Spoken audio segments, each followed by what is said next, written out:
In today's episode, we're diving into the most disturbing snake encounters ever recorded. From a taipan strike that unfolded inside a secure suburban snake room in Australia to a shocking cobra bite that took down one of Maryland's most respected herpetologists. Let's begin with the first story. The morning of May 14, 2022 began with heavy rain pounding the windows of Devon Blakely's suburban home on Australia's Gold Coast. The 29-year-old exotic snake owner had planned to spend the day maintaining his collection, a hobby that consumed his life for the past 7 years. Devon was known throughout the reptile enthusiast community for his extensive knowledge and growing collection of venomous species. Friends described him as meticulous about safety, always emphasizing proper handling techniques to fellow collectors. His pride and joy was a room specifically converted for housing his collection, a temperature-controlled space with reinforced doors and specialized enclosures for over a dozen venomous snakes. Among them was his newest acquisition, an inland taipan. The inland taipan possesses venom 50 times more toxic than that of a cobra. A single bite contains enough venom to kill 100 adult humans, with its cocktail of neurotoxins, hemotoxins, and myotoxins attacking multiple body systems simultaneously. In the wild, these snakes are actually shy and reclusive, rarely encountering humans in their remote desert habitat. His girlfriend always worried that he may go too far with his collection, but she couldn't stop him, eventually letting him have his freedom in these animals. She convinced herself that Devon was experienced enough to know how to handle these reptiles.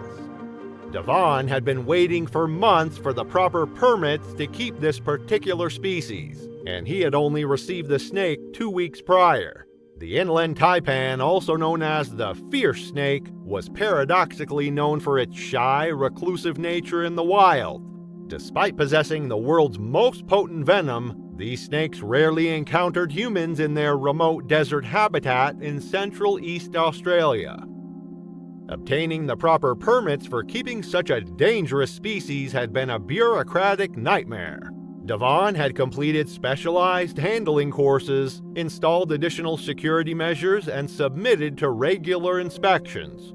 The final piece, a supply of specific taipan antivenom to keep on site, was still caught in red tape. The Wildlife Authority had promised it would be delivered within the week, but Devon couldn't wait to begin working with his new prize. That rainy Saturday morning, Devon's girlfriend went grocery shopping while he went on with cleaning the snake enclosure. Devon entered his snake room to perform routine maintenance. He was particularly careful with the taipan enclosure, using a snake hook as he'd done countless times before. But professional handlers know that taipans should never be manipulated with hooks alone.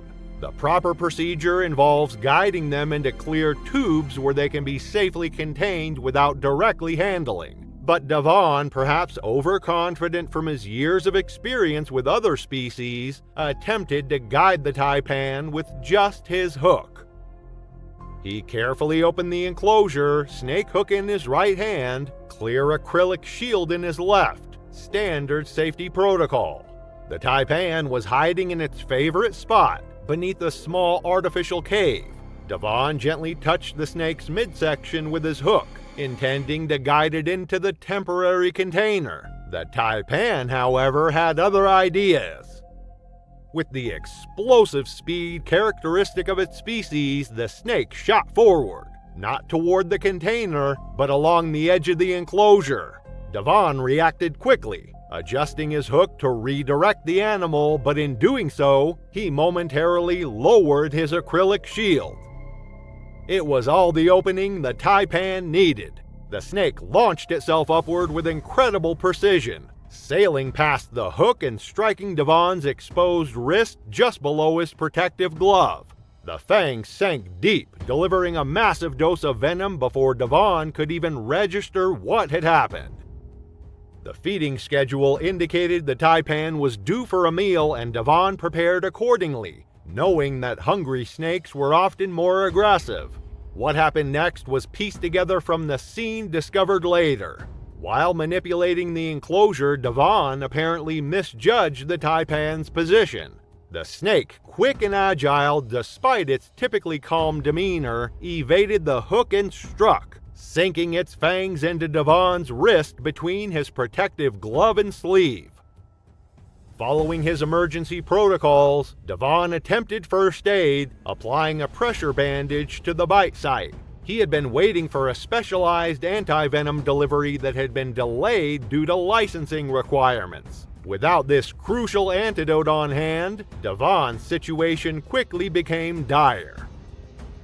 The inland taipan's venom was primarily neurotoxic, but also contains powerful hemotoxins and myotoxins.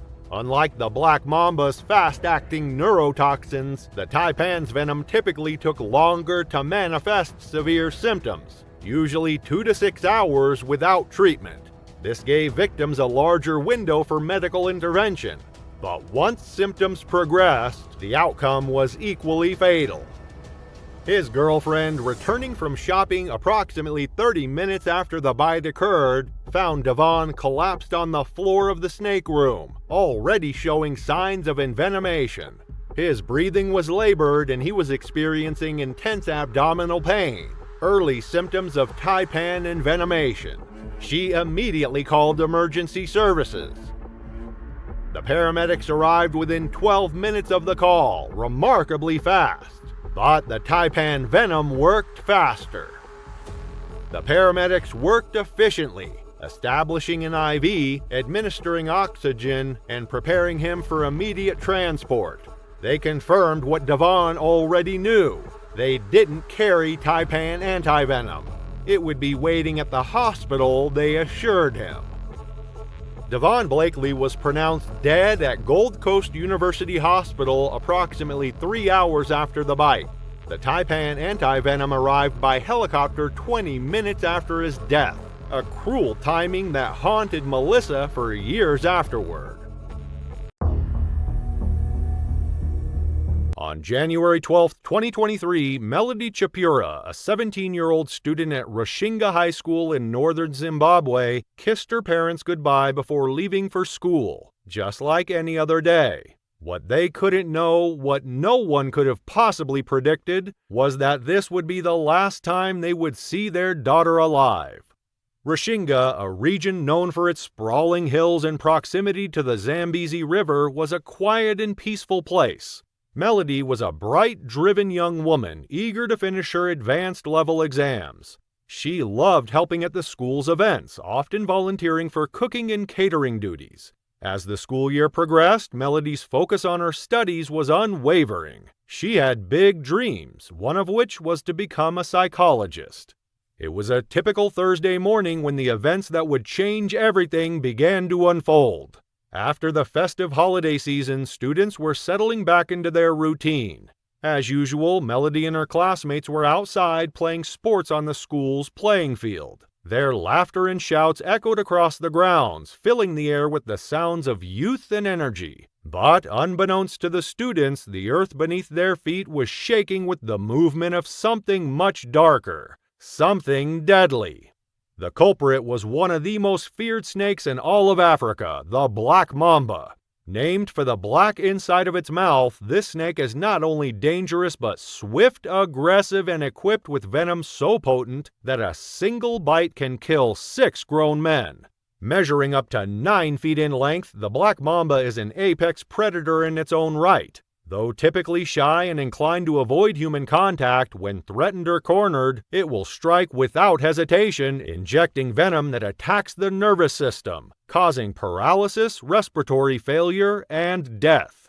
Though the school grounds didn't typically serve as black mamba territory, being far from the snake's preferred habitat of tall grass or sugarcane fields, something had drawn the snake toward the school that afternoon. Whether it was the vibrations of the children playing or perhaps the scent of something that promised prey, the snake moved in silence, unnoticed by anyone. It was as if fate had chosen that day, that moment, to deliver a cruel twist. The snake, undetected by the students, slowly made its way up the concrete steps of the school building. The noise of the children outside had likely startled it, and it slithered its way inside the calm, quiet school. Through the open doors it moved, finding its way down the empty corridors of the building. Meanwhile, Melody and her classmates were finishing up their sports activities, their energy slowly winding down as the school day was about to end. Just before 4 p.m., the bell signaling the end of the day would soon ring. The students trickled back into their classrooms, eagerly awaiting dismissal. Melody entered her classroom, unaware of the silent threat that had already taken refuge on the floor by her chair. The snake, lying still in the corner, was waiting, its instincts sharp and ready. As Melody sat down and waited for her teacher, the atmosphere was calm. The hum of the afternoon seemed far away. But then it came. A sharp, excruciating pain exploded in her thigh. It was unlike anything she had ever felt. She glanced down only to find herself staring into the unblinking black eyes of the black mamba. Slowly, deliberately, the snake's head rose from its body, its black mouth gaping open, tongue flicking in and out, hissing menacingly. Melody froze. Before Melody could fully comprehend the danger, the snake struck again. A piercing scream echoed through the classroom as Melody cried out, her voice filled with terror. Her classmates turned in horror, witnessing the nightmare unfolding before them. The snake, with its menacing strike, was now fully engaged in its deadly attack. Panic set in. Students screamed in fear and leaped out of the windows to escape. Teachers rushed to Melody's side, but the venom was already making its way through her body.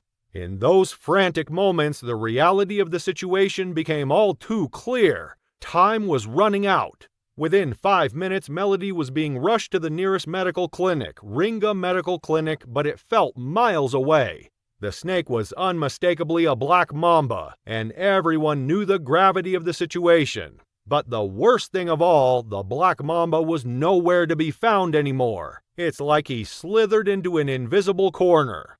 Melody's chances of survival depended on immediate access to antivenom. In Africa, where access to healthcare can be scarce, especially in rural areas, time is often the difference between life and death. The black mamba's venom worked swiftly, racing toward the victim's central nervous system, paralyzing the muscles needed for basic bodily functions, including breathing. If untreated, the victim can die within hours. As Melody was transported to the clinic, the venom spread. First, a tingling sensation spread from the bite on her thigh to her entire leg. Within moments, the paralysis began. Her breathing became labored, and her body struggled to function as the venom worked its way through her bloodstream. The poison blocked the transmission of nerve signals to the muscles, preventing her from moving and breathing. Melody's body was shutting down. The venom was winning. The world around her began to fade. Her parents were contacted, and by the time they reached the clinic, just 20 minutes after the bite, it was already clear that the situation was dire.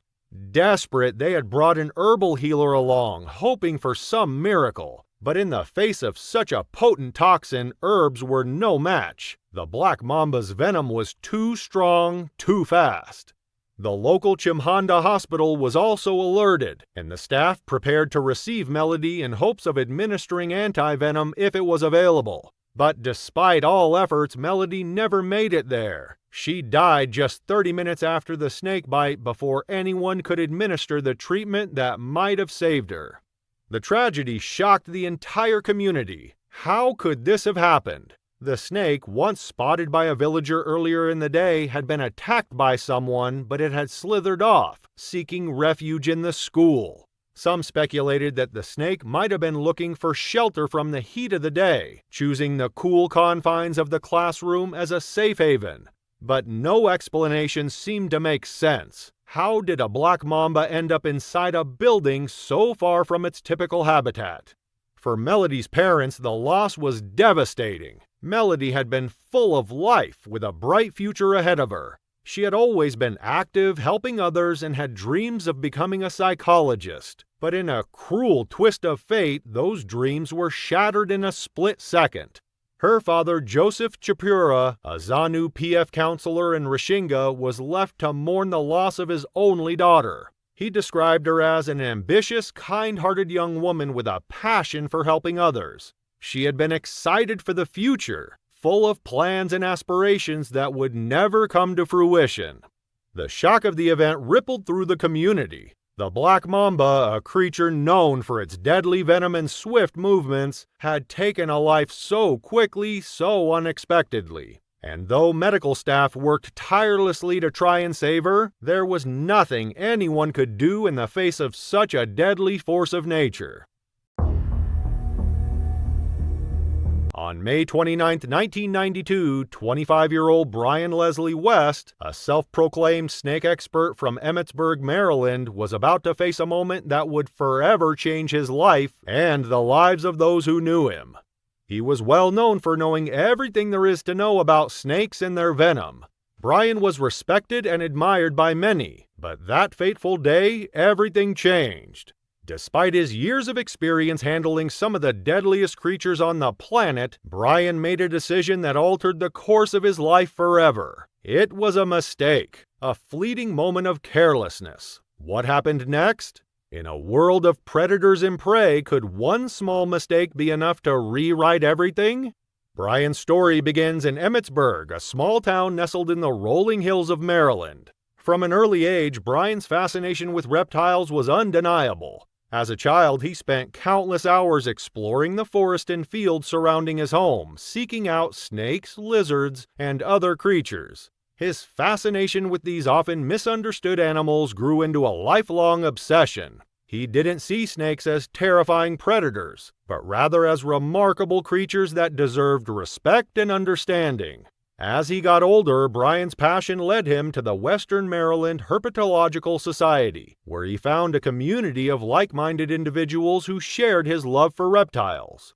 The society became a platform for Brian, where he could not only learn from seasoned experts but also teach others about the importance of understanding reptiles. Through his work with the society, Brian made lifelong friends, traveled on field trips, and helped organize educational programs aimed at debunking the myths and misconceptions about snakes. Brian's knowledge wasn't limited to just appreciating snakes from a distance. He became an expert in snake bite treatment, a skill that would later become central to his life's work. His expertise was sought after by paramedics and healthcare professionals, and he frequently gave demonstrations on how to treat snake bites. He took great pride in his ability to educate others on how to handle these venomous creatures, and his skills saved many lives over the years. But despite his expertise and caution when handling snakes, Brian's fate would be sealed on a fateful day in 1992, when his love for reptiles led him into the path of danger. The day began like any other. Brian had been called to assist with an Indian cobra, a venomous snake known for its hood and deadly bite. Indian cobras are one of the big four species responsible for the majority of snake bites in India, and their venom is powerful enough to cause paralysis and cardiac arrest. It was rare for an Indian cobra to lay eggs in captivity, and Brian had been asked to help facilitate the process, as these snakes were notoriously difficult to breed in such conditions. Brian knew the risks. He had worked with venomous snakes for years. The job was dangerous, there was no denying that. He understood the importance of the task, but he also knew that working with a creature as deadly as the Indian cobra came with perilous consequences. Even though he had handled countless venomous snakes in the past, this time was different. The stakes were higher. The cobra was no ordinary snake. This was a snake capable of taking a life in minutes. Its venom could paralyze the body, shut down organs, and stop the heart. Brian was in the dimly lit room, surrounded by tanks and cages filled with reptiles. The air was thick with the scent of damp earth and the quiet hiss of snakes. He had arranged everything carefully. His colleagues, fellow snake enthusiasts, were gathered around a space on the ground equipped with everything they might need in case of emergencies: anti-venom, a cage, and some sharp tools. The Indian cobra, a majestic yet dangerous creature, was lying on the ground in front of him. This was no ordinary snake. Indian cobras rarely laid their eggs in captivity, and Brian had worked tirelessly to create the perfect environment for the process. He wasn't thinking about himself. His dedication to the task kept him moving forward. But in his determination to complete the job, Brian made a fatal mistake. He let his guard down, just for a split second. It was all it took. The Indian cobra lay on the ground, seemingly calm, while Brian hovered above it. He thought it was dead. He believed it based on a similar situation he had encountered before with another cobra that died just a couple of days before laying eggs. His experience with snakes gave him confidence. He thought he knew what he was doing, but he was wrong. As Brian rose from his couch, slowly moving away from the snake, something shifted. He turned his attention away just for a second. That's when it happened. The cobra struck. The movement was quick, it was direct, and it was brutal. Before Brian could react, the venomous fang sank deep into his foot. The pain was immediate. Sharp, unrelenting, it burned. But Brian didn't think about his own pain. His first thoughts weren't for himself. He wasn't concerned with the agony surging through his body. Instead, his mind raced to the snake, the very creature that had just bitten him. "Secure the cobra," he urged his colleagues, his voice steady despite the chaos unfolding inside him. "Make sure no one else gets hurt." His hands moved quickly even as the pain began to spread. His thoughts remained clear, focused on the task at hand. He directed his friends to lock the cobra back in its cage. Once the cobra was safe from the panic of the venom bite, Brian finally felt his pain. Calm, still in control, he said to secure the cobra before the paramedics arrive. But as he spoke, he felt the venom working its way through his veins. He had a vial of anti-venom in his pocket. It was from a previous snakebite incident, one that hadn't been nearly as severe. He had always been prepared, but this time was different. The amount of venom coursing through his body was far too much. Even his extensive knowledge couldn't change that. Brian knew it. He could feel it. The venom was moving quickly. He began to feel dizzy, weak. His breath came in short gasps. His body started to shut down, but Brian tried to remain calm. There was no time to waste. His thoughts were still focused on the snake. He knew the venom would kill him, but he wanted to make sure the cobra was contained. He had always put the animals before himself. And now, in his final moments, he was doing the same. Brian's father, Larry West, later recalled how his son had always placed the well-being of the animals before his own. Larry talked about how Brian was always concerned for the animal no matter what. It was an innate trait of his that he just couldn't shake. That's the way he's always been with them. They were one of his great loves. If he had survived, he'd have gone back and tried the same thing tomorrow. The irony of Brian's death was not lost on those who knew him. He was a man who had dedicated his life to studying and understanding snakes, someone who had trained others on how to handle the most venomous of creatures. But in the end, it was one of those very creatures, the one he had sought to help, that would take his life. Despite the frantic rush of Brian's loved ones to get him some medical attention, nothing could be done. Within 5 short minutes of the bite, Brian's body began to give way to the venom that coursed through his veins. He never made it to the hospital. He died in the very place he hoped to bring life into the world. Even before the paramedics arrived, the man who had spent his life studying snakes, who had saved countless lives with his knowledge, now found himself unable to save his own. It was too fast, too sudden. Brian's death was a devastating loss. When death is lingering at your doorstep, no amount of knowledge or preparation can save anyone.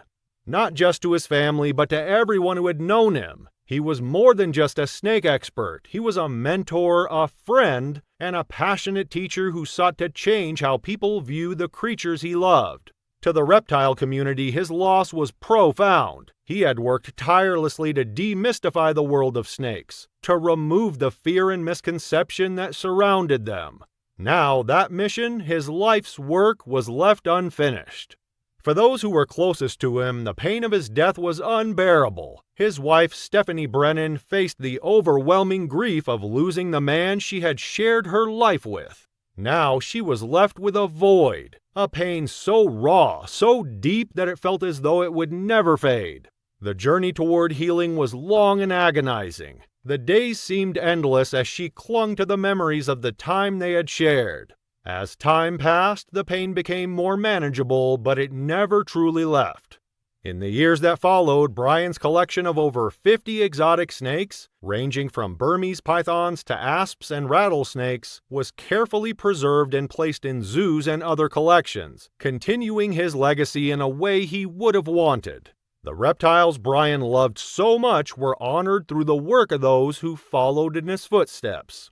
Though Brian's life ended in tragedy, his story remains a powerful testament to his passion for both snakes and education.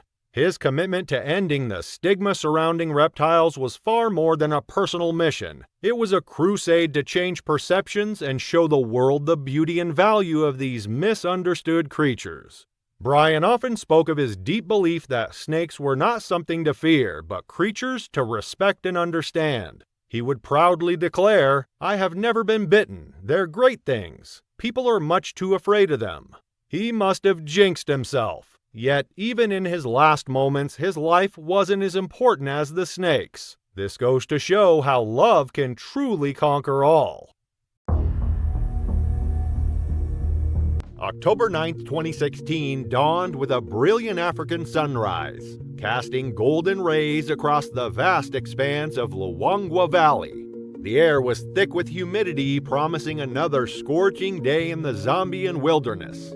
For Dr. Eileen Moravec, this weather was perfect, ideal conditions for the cold-blooded subjects of her research to emerge from their nighttime hideaways. At 39, Eileen had dedicated her entire adult life to understanding the world's most misunderstood creatures. Growing up in a small town outside of Boston, she'd been fascinated by reptiles since finding a garden snake at age 7.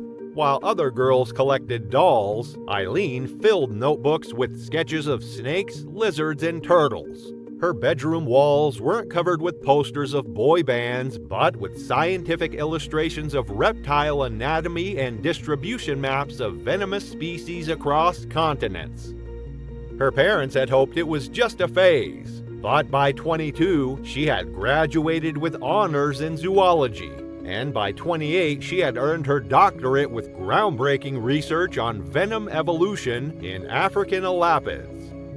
The Luangwa Valley Project was her dream assignment, 3 months of field research tracking and documenting the behavior patterns of some of Africa's deadliest snakes. She'd been particularly focused on the black mamba, a species whose reputation for aggression she believed was largely misunderstood. Her preliminary findings suggested that these sleek, lightning-fast predators were actually quite shy and preferred retreat over confrontation when given the option. In the evening before her fatal encounter, Dr. Eileen Moravec had shared her insights with Marcus about black mambas. She passionately explained that these creatures weren't the mindless killers people imagined, but sophisticated predators with complex behaviors. She believed that better understanding these behaviors could save both snake and human lives. Marcus admired Eileen's passion, but worried about her tendency to take calculated risks. She was meticulous about safety protocols, always wearing the proper boots, carrying anti-venom in their field kit, keeping compression bandages at hand. But she also believed that to truly understand these animals, one had to observe them in their natural state, undisturbed and behaving naturally. That morning, Eileen had been particularly excited. Their motion sensor cameras had captured footage of a large black mamba using the same basking site 3 days in a row, a perfect opportunity to observe natural behavior patterns. She packed her field journal, camera, and observation equipment with the careful precision that characterized all her work. The black mamba was Africa's longest venomous snake, capable of reaching lengths of up to 14 feet, though most averaged around 8 feet. Despite their name, they weren't actually black. Their scales ranged from olive to grayish brown. The black referred to the inky color inside their mouths, which they displayed when threatened. What made them particularly dangerous was their combination of highly potent neurotoxic venom and speed, capable of moving up to 12.5 miles per hour in short bursts. Following established protocol, Eileen and Marcus approached the basking site together, maintaining visual contact at all times. The site was a small clearing with a fallen log that had been rotting for years, creating the perfect micro-habitat for a variety of creatures. Eileen knelt beside the log, her movements slow and deliberate, while Marcus remained close by with their field kit open and ready. After several minutes of careful observation, Eileen saw no signs of the mamba. Following standard field procedure, she used her snake hook to gently lift a section of loose bark on the log, probing cautiously before each movement. What happened next unfolded with terrifying speed. As Eileen carefully lifted the bark, Marcus, standing just a few feet away, caught a flash of movement so quick it seemed almost like a trick of light. The black mamba, concealed in a hollow beneath the bark, erupted from its hiding place with explosive force. The snake's sleek body launched upward like a coiled spring releasing, its head moving faster than the human eye could track. Its mouth gaped open, revealing the characteristic black interior that gave the species its name, a glimpse of darkness that would be the last thing many victims ever saw. The first strike caught Eileen on her forearm, just above her protective glove. The mamba's fangs, nearly a quarter-inch long, penetrated her skin with surgical precision, injecting venom directly into her tissue. Eileen gasped, more from surprise than immediate pain, and instinctively pulled back her arm. This defensive movement triggered the mamba's second strike. The snake, now fully in defensive mode, targeted the exposed skin at Eileen's waist, where her field shirt had risen slightly. The fang sank deep, delivering a second dose of neurotoxic venom that would prove fatal. Marcus lunged forward with his snake hook, but the mamba had already retreated back into the log's recesses, its attack complete in less than 2 seconds. Eileen remained kneeling. She looked down at her arm where 2 small puncture wounds were already beginning to weep tiny beads of blood. A similar pair of punctures marked her side. The venom began its work immediately, though the full effects wouldn't be apparent for several minutes. Black mamba venom contains potent neurotoxins that attack the nervous system, gradually shutting down neural pathways and eventually leading to respiratory paralysis. Unlike some venoms that cause immediate excruciating pain, mamba venom's initial subtlety belies its deadly efficiency. When the emergency struck, Marcus implemented their emergency protocol while Eileen, still conscious, guided her own first aid procedures. Her hands remained steady as she directed Marcus to apply the pressure bandages, her scientific mind still functioning with remarkable clarity despite knowing what was coming. Marcus contacted emergency services via satellite phone, which connected successfully. He administered their field anti-venom kit, standard procedure for researchers working with highly venomous species in remote locations. Despite these prompt measures, the double bite from a large mamba had delivered a massive venom dose. Within 30 minutes, Eileen began experiencing the progressive symptoms of mamba envenomation, tingling around the bite sites, followed by increasing difficulty swallowing and a heaviness in her limbs as the neurotoxins began affecting her nervous system. The emergency helicopter arrived 50 minutes after the bite, by which time Eileen was experiencing significant respiratory distress as the neurotoxins affected her diaphragm. The medical team administered additional anti-venom and placed her on ventilator support, but the venom's effects were advancing rapidly through her system. Throughout the emergency flight to the regional hospital, Eileen remained conscious, although the neurotoxins were gradually paralyzing her respiratory muscles. Despite maximum medical intervention, including multiple doses of antivenom and medical ventilation, she succumbed to her respiratory failure approximately 4 hours after the bite. It was just another typical summer day in the sleepy town of New Brunswick, Canada in August 2013. For Connor and Noah Barth, two young brothers full of energy and adventure, it was no different. It was meant to be a carefree playdate, but who knew all playdates weren't just fun and games? How were the boys supposed to know that one wrong move would ultimately lead to their devastating demise, leaving the town and their family forever changed? On that day, the boys were filled with excitement as they left their home, heading for a friend's place next door. The sun was bright, the air warm, and their minds were set on fun and exploration. The adventure began with a trip to a nearby farm where they enjoyed the simple joy of playing with animals, horses, chickens, and goats. Afterward, the boys headed back to their friend's apartment, which sat above a local reptile store called Reptile Ocean. Little did they know the place they found so fascinating would be the setting of their untimely demise. The store was owned by Jean-Claude Savoie, a man who was well known in the community for his expertise with reptiles. He'd always been passionate about the creatures he cared for, particularly a massive 13-foot African rock python that had captured the imagination of many who visited the store.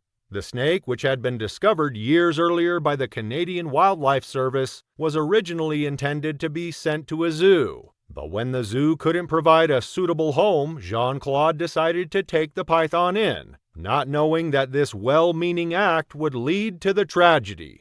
Jean-Claude housed the python in his apartment in a large glass tank that stretched from the floor to the ceiling.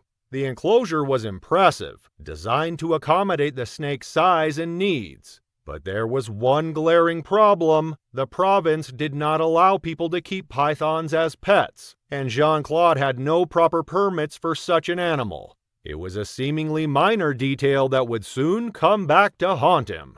After an afternoon of fun, Noah and Connor were ready to rest. They settled down in the living room of Jean-Claude's apartment, exhausted from their playful day.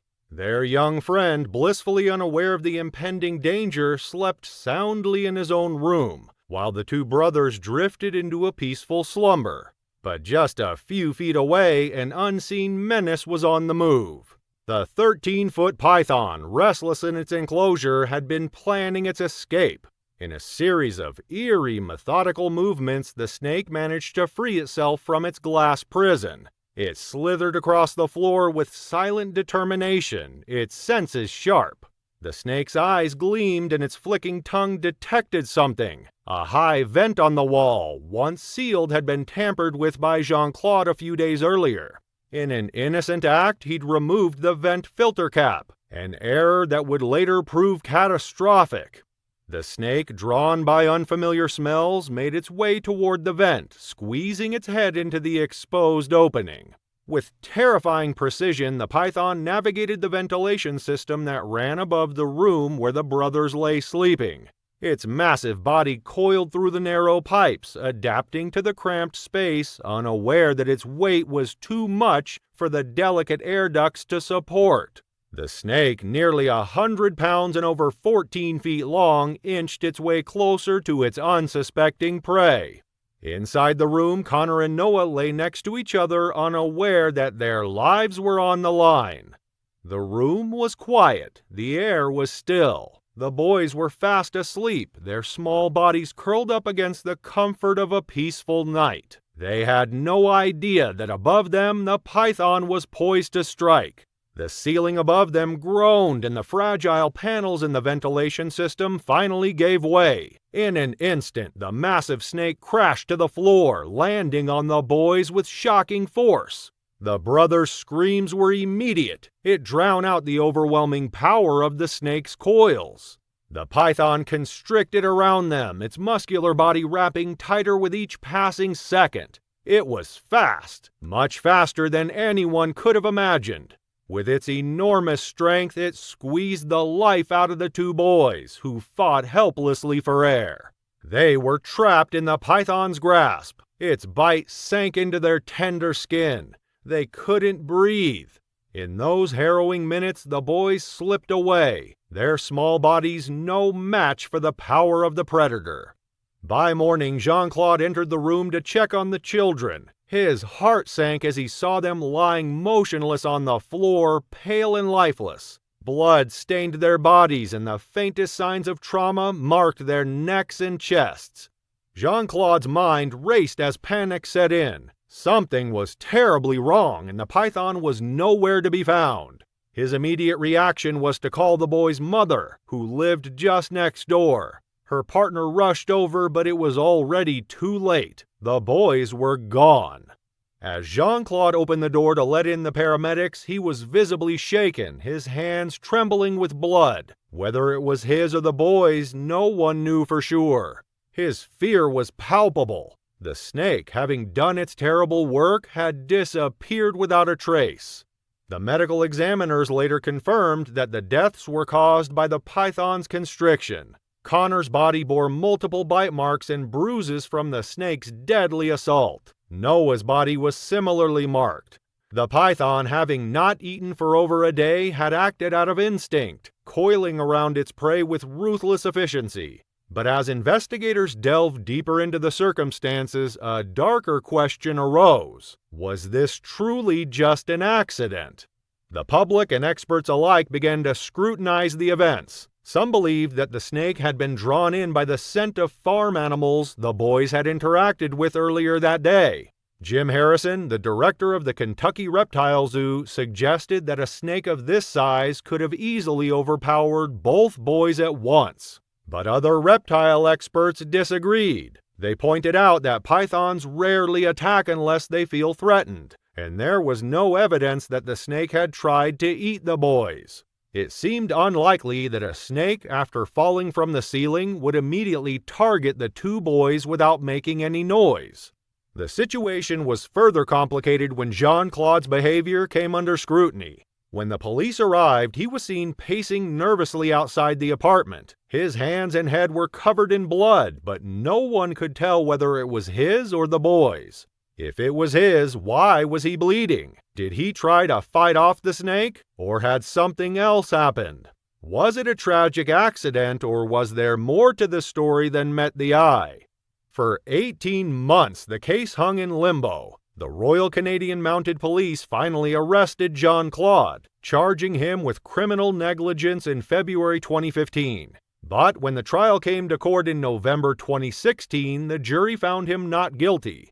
Despite the court's ruling, the loss of Connor and Noah remained an unhealable wound for their parents. The photos shared by their mother, Mandy Tricardin, were heartbreaking. They showed two vibrant, joyful boys smiling as they cleaned the python's enclosure just days before their deaths. The brothers had loved spending time with Jean-Claude and his reptiles, not knowing that one of those very creatures would become the agent of their destruction. In the end, the court ruled it as a tragic accident, hoping others would learn from the mistake. But no matter the verdict, the grief of losing two children could never be undone. The family's pain would endure, and the memory of Connor and Noah, two boys whose lives were stolen in the blink of an eye, would never fade. July 13th, 2013 was the kind of day where everything felt sticky and slow in West Monroe, Louisiana. The heat settled low over the town like a lid, and the air buzzed with cicadas. Down a gravel road on the edge of town, a ranch house sat behind a gate tangled in kudzu. It looked like it hadn't been lived in for years, but inside it was alive, with something quieter, colder, and far more dangerous. Carl Wessner lived there alone. He was 48, unemployed by all appearances, and rarely left the property. He'd been obsessed with reptiles since childhood, and now, without a family or steady job to distract him, he'd built his entire life around them. The walls of his home were lined with glass tanks, stacked high, looped with cords, lit by buzzing heat lamps. Inside were snakes. Ball pythons, boa constrictors, milk snakes, even a few venomous species housed in poorly labeled enclosures.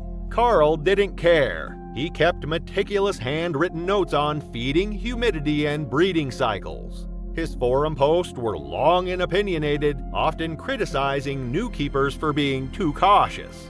He saw himself as an expert. Some might have called him reclusive, others obsessive. But to Carl it was simple. He wasn't interested in people. The snakes were enough. The only person who came around regularly was Dennis Felder, a 42-year-old construction worker from nearby Calhoun. Dennis was the kind of guy everyone liked. Steady, good-natured, always ready to lend a hand without making a show of it. He was married with 2 kids, coached Little League in the summer, and still texted old high school friends just to check in. The snakes made him nervous, but he tolerated Carl's odd world mostly out of curiosity, and maybe a bit of sympathy. They'd met at a bar the year before and had fallen into a casual rhythm. Weekend beers, sports on the TV, and long conversations that drifted from life to work to whatever Carl was feeding that week. Carl needed the company. Dennis didn't mind giving it. The visits always followed the same pattern. Carl would eventually start talking about one of the snakes, usually Sadie, his favorite, and press Dennis to hold her. Dennis always laughed it off, but Carl didn't let it go. Over time, the suggestion turned into a challenge. Dennis wasn't reckless, but he hated looking like he was scared of something. Carl knew that, and he leaned into it. Sadie lived in a custom-built enclosure in the corner of the living room. At over 100 pounds, she was Carl's favorite. Burmese pythons aren't venomous, but they are powerful constrictors capable of crushing the life out of prey in seconds.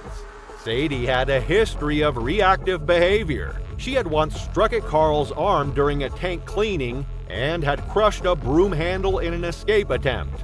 But Carl treated those incidents like quirks. He often described her as well-behaved, if a little feisty.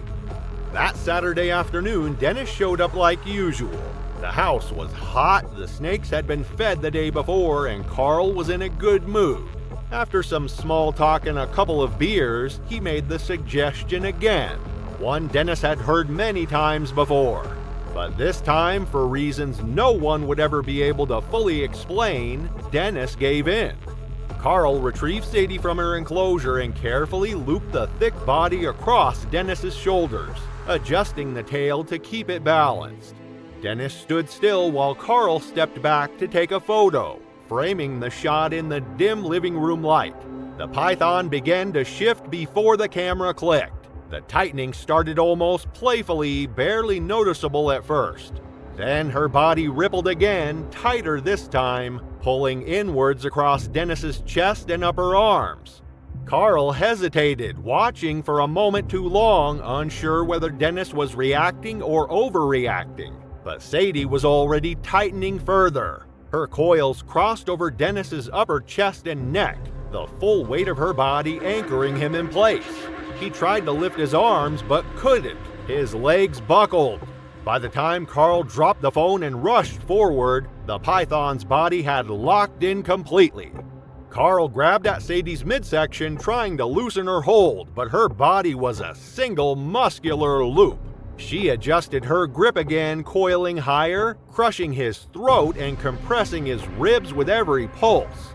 Dennis collapsed onto the carpet, flailing once before going still. His eyes rolled back, his lips turned blue. Carl continued to pull at the snake until his own arms began to tremble from the effort. Sadie didn't release him until minutes later, her body slowly unwinding as the struggle faded. Carl froze for several seconds before grabbing his phone with his shaking hands and dialing 911. His voice cracked on the call. He didn't say the word dead, just that his friend wasn't breathing and that a snake had attacked him. The dispatcher told him to remove the animal if possible. He tried, but Sadie was still partially coiled around Dennis's torso, her body loose but unmoving, her tongue flicking lazily at the air. Carl backed off and opened the front door, pacing in tight circles as sirens drew closer. Paramedics arrived within minutes, followed by a sheriff's deputy and animal control. The living room was cramped, humid, and silent except for the hum of the heat lamps and Carl's panicked breathing. One EMT knelt beside Dennis to check for a pulse, while another began the process of freeing what remained of Sadie's grip. She didn't resist. The team moved fast, lifting Dennis onto the floor and initiating chest compressions while an oxygen mask was fitted and IV lines were prepped. They worked through every protocol, but there was no rhythm, no breath. Dennis was pronounced dead at the scene. The coroner's report later confirmed asphyxiation as the primary cause of death, with additional trauma to the trachea and upper cervical vertebrae. His carotid arteries had been compressed within seconds. The damage was survivable only if the pressure had been released almost immediately. But by the time Carl realized what was happening, it was already too late. Public response was swift. Animal control seized over 30 snakes from Carl's home the next morning, including several venomous species he wasn't legally allowed to keep. The enclosures were unstable and poorly labeled, some built from old aquariums or furniture. Sadie was transported to a wildlife facility but euthanized days later due to her size and aggression history. Investigators uncovered an old forum post where Carl had described her as unpredictable, a detail later included in the case file. Though Carl wasn't criminally charged, he was permanently banned from owning exotic animals. The story faded from headlines, but the truth remained. Dennis had never wanted to hold that snake. He only agreed because someone he trusted wouldn't stop asking. September 3, 2016 began with a gentle mist hanging over the rice paddies of Chiang Rai, Thailand. The early harvest season had brought the entire community to the fields, including 13-year-old Molly Ratanpong and her grandparents. Molly was the pride of her family, bright, hard-working, and unfailingly kind. Unlike many children her age who dreamed of escaping to Bangkok, Molly loved the rhythm of rural life. She excelled in school, particularly mathematics and science. Her teachers often told her parents she could earn a university scholarship if she continued her diligent work. This particular harvest had begun early due to concerns about approaching storms. The entire village had mobilized, with families working from dawn until dusk to bring in the crop that would sustain them through the coming year.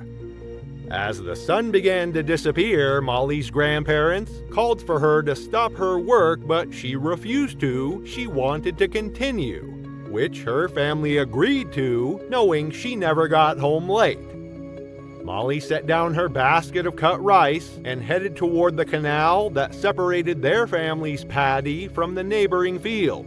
The narrow waterway was lined with thick vegetation, a mix of tall grasses, bamboo, and tangled shrubs that provided habitat for the frogs, snakes, and small mammals that were part of the rice field ecosystem. As she approached the spot where she'd left her sickle, the fading light made it difficult to see clearly.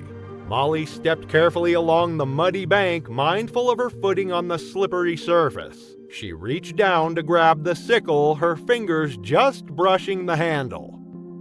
What Molly couldn't see in the gathering dusk was the massive reticulated python that had been watching her approach. The 16-foot snake had been hiding in the thick brush along the canal, its patterned skin providing perfect camouflage among the shadows and vegetation. Reticulated pythons are among the world's longest snakes, capable of growing over 20 feet in length. Though primarily nocturnal, they hunt whenever opportunity presents itself.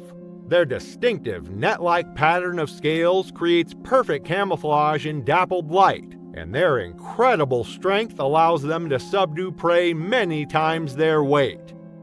Unlike venomous snakes that kill with toxins, pythons kill by constriction, tightening their powerful muscles around the victim's chest each time they exhale, gradually preventing the lungs from expanding. Contrary to popular belief, pythons don't crush prey but rather cause death through cardiac arrest by preventing normal blood circulation.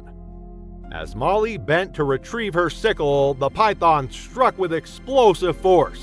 There was no warning, no rattle, no hiss, just the lightning-fast lunge of powerful muscles that had evolved over millions of years to capture prey.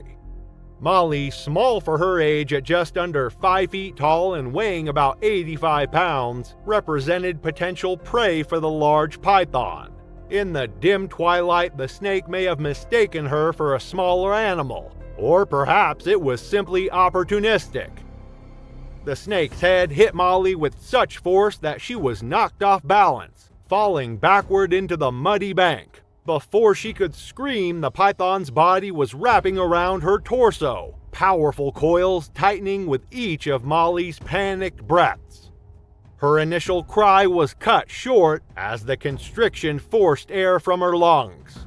The python's grip tightened methodically, not crushing bones as commonly believed, but preventing Molly from drawing breath, slowly suffocating her while cutting off blood flow to her brain. With each heartbeat, the coils tightened further. Molly struggled desperately, her hands clawing at the muscular coils, her feet kicking at the muddy bank. But the python's strength was overwhelming, its grip implacable.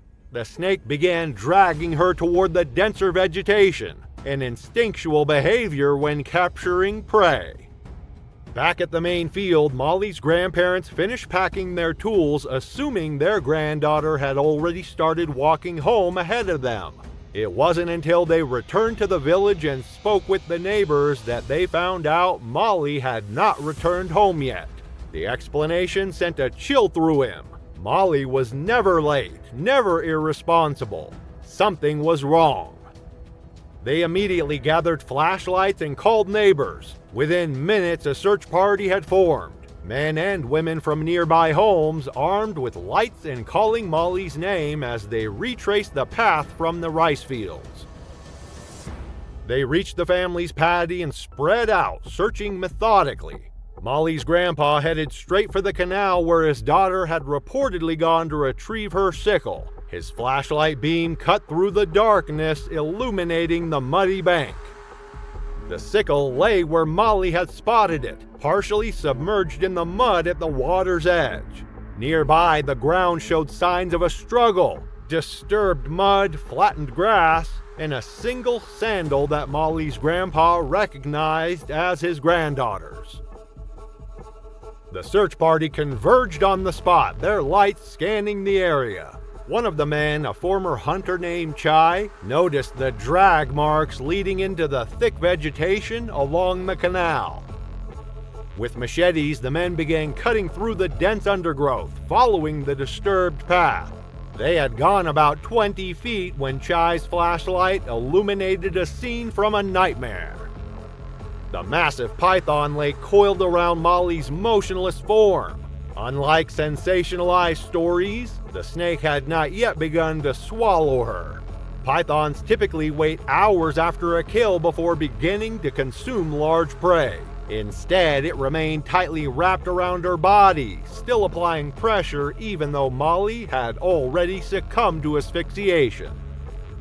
Molly's grandpa's anguished cry echoed across the fields. The men rushed forward, machetes raised. The python, disturbed by the lights and noise, attempted to retreat deeper into the vegetation, still gripping its prey.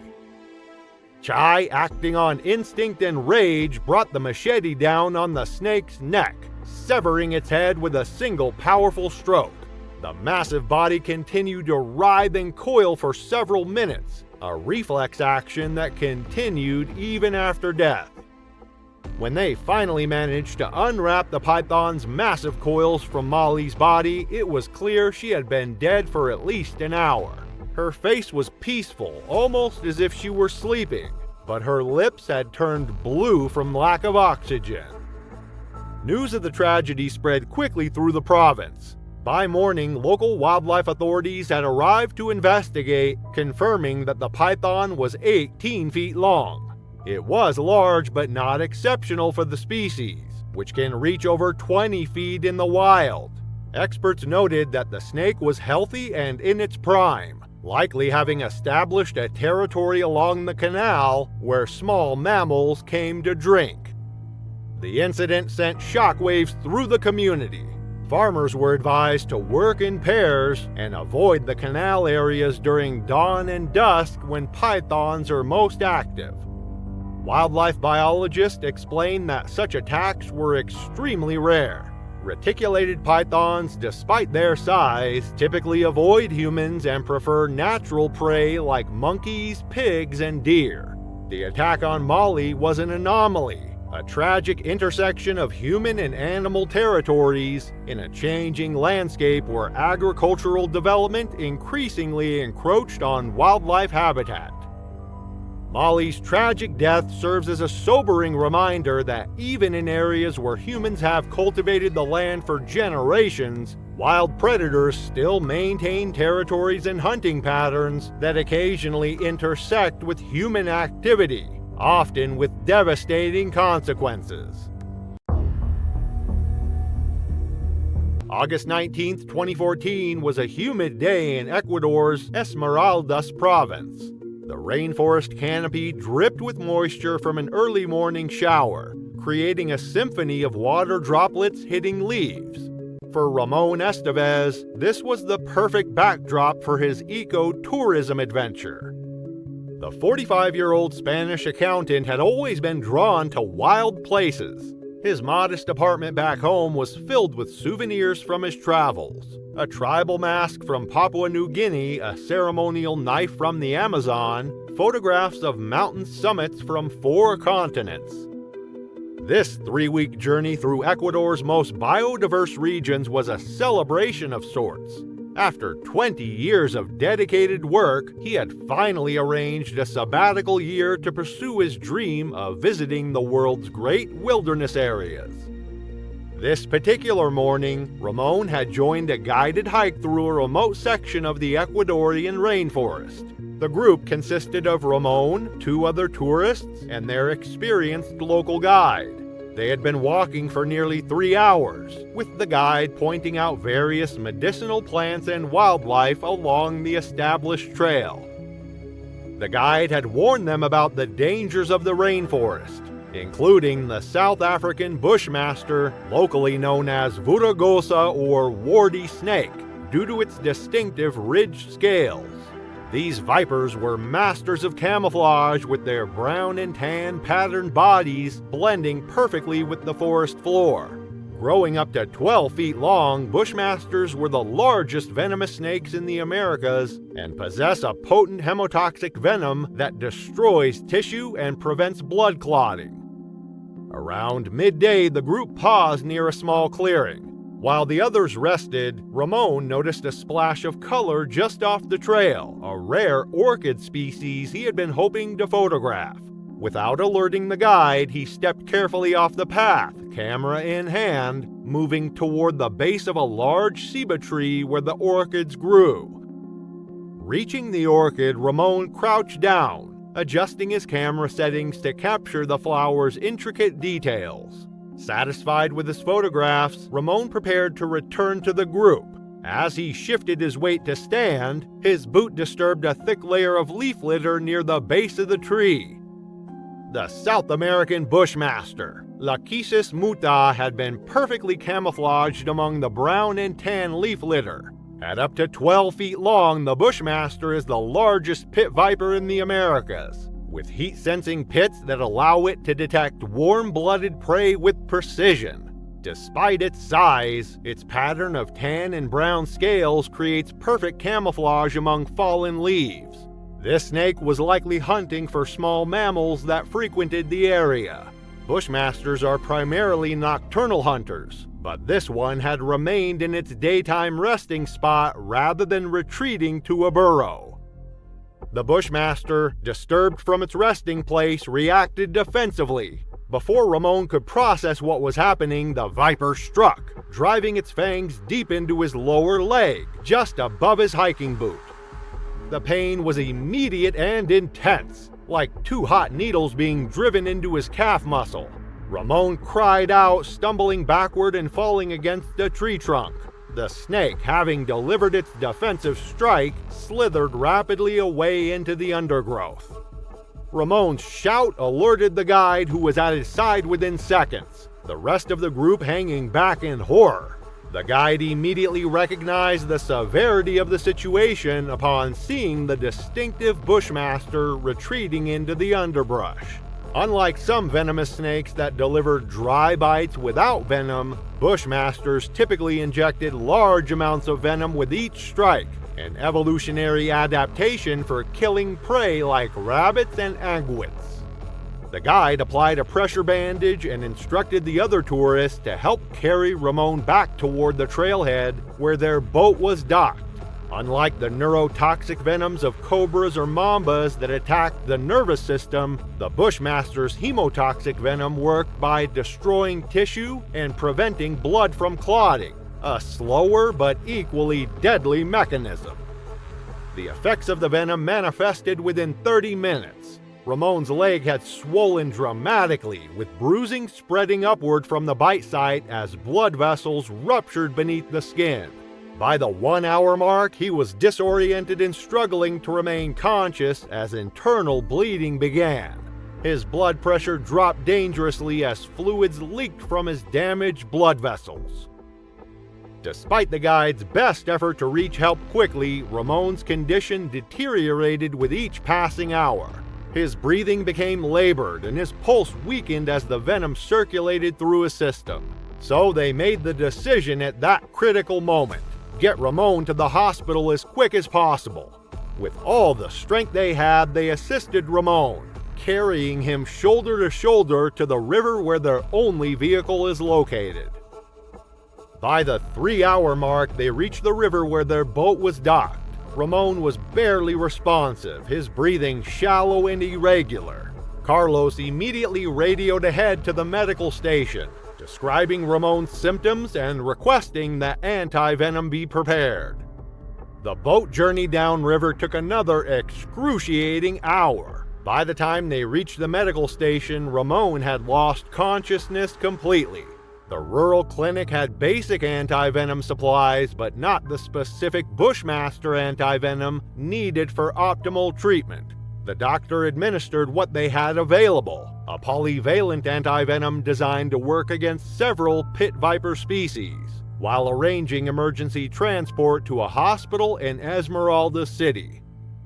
Despite the medical team's best efforts, Ramon Estevez was pronounced dead shortly after arriving at the hospital. Ramon had succumbed to the venom's effects. The autopsy revealed extensive internal hemorrhaging and tissue necrosis consistent with bushmaster envenomation. Local authorities used Ramon's case to emphasize the importance of staying on marked trails and always remaining within sight of guides when in snake territory. Thanks for watching this compilation. Not done watching yet? Click on the next video right now.